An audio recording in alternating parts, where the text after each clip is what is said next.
Welcome to Bharathi medal. இன்னைக்கு நாம பார்க்க போற சென்ட்ரல் யூனிவர்சிட்டி என்ன அப்படின்னா தூய்மை இந்தியா இயக்கம் அப்படிங்கிறதான். ஸோ தூய்மை இந்தியா இயக்கம் எப்போ தொடங்குறாங்க அப்படின்னா அக்டோபர் 2, 2014.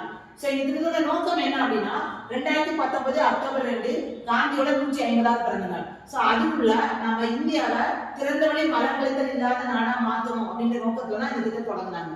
ஸோ இந்த திட்டத்தை என்ன பண்ணிட்டு இருக்காங்க அப்படின்னா முக்கியமா பாத்தீங்கன்னா கிராமங்கள்ல நிறைய வீடுகள்ல இன்னும் கழிவறை இல்லாம எல்லாரும் திறந்த வழியில மரம் வச்சுட்டு இருக்காங்க அப்படின்றதுக்காக கிராமங்களோட வீடுகள்ல அது கழிப்பறைகள் கட்டுறதுக்காக ஒவ்வொரு ஒரு கவர்மெண்ட் வந்து கழிவறை கட்டுறதுக்காக எவ்வளவு கொடுக்குறாங்கன்னா ரூபாய் 15,000 கொடுக்குறாங்க. ரூபாய் 15,000 கொடுத்தாங்க. ஸோ இந்த ரூபாய் 15,000 வந்து யாரோட ஷேர் அப்படின்னா சென்ட்ரல் கவர்மெண்டோட ஷேர் வந்து 60%, ஸ்டேட் கவர்மெண்டோட ஷேர் வந்து 40% அந்த மாதிரி தான் வந்து கொடுத்துட்டு இருக்காங்க.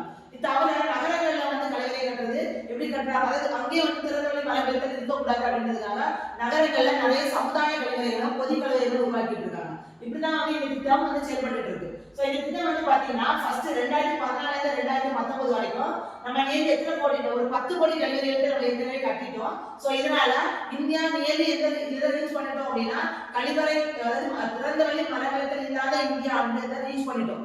ஸோ அடுத்தது இப்போ நம்ம என்ன பண்றோம் அப்படின்றதா, அதாவது தூய்மை இந்தியா இயக்கம் 2.0 அடுத்தது ஸ்டார்ட் பண்ணாங்க.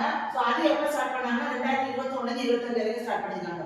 ஸோ இது வந்து இந்த திட்டம் 2.0 திட்டத்தோட குறிக்கோள் என்ன அப்படின்னா, அதாவது திடக்கழிவு மேலாண்மை எப்படி பயன்படுத்துறது, திடக்கழிவு மேலாண்மை எப்படி நல்ல விதத்துல கொண்டு வரலாம், அதுக்கப்புறம் பாத்தீங்கன்னா அந்த நீர்நிலைகளை வந்து கழிவுநீர் கலக்கிறத தடுக்கிறது, நகரங்களை குப்பை சேர்றதை வந்து தடுக்கிறது, இதுக்கப்புறம் பாத்தீங்கன்னா அந்த கழிவுநீரை வந்து சுத்தப்படுத்தி மறுசுழற்சி பயன்படுத்துறது.